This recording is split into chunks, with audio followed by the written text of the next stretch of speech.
ઘેલછા મોંઘી પડી છે। અમદાવાદનો એક પરિવાર એ વિદેશમાં ફસાયો છે। પરિવારની દીકરીને સંપર્ક કરવામાં આવ્યો છે અને તેમના દ્વારા એવું કહેવામાં આવી રહ્યું છે કે હવે પણ પોલીસ દ્વારા પણ તપાસ હાથ ધરવામાં આવી રહી છે।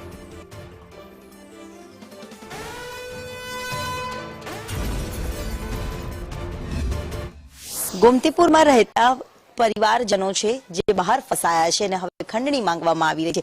પરિવારની દીકરી છે તે હવે મદદની માંગ કરી રહી છે। દીકરી આપણી સાથે છે, એમની સાથે જ આપણે વાત કરીએ। બેન, શું માંગ છે અને જે પ્રકારે વિડીયો કે ફોટો આવ્યો હતો શું હતી આખી માંગ?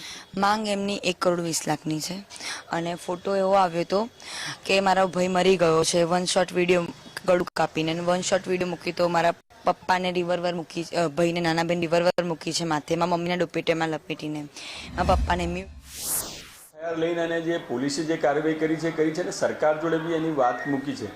મેં બી સરકારમાં એની રજૂઆત કરી છે કે ભાઈ આ પ્રમાણે આ પરિવાર ખૂબ ગરીબ પરિવાર છે।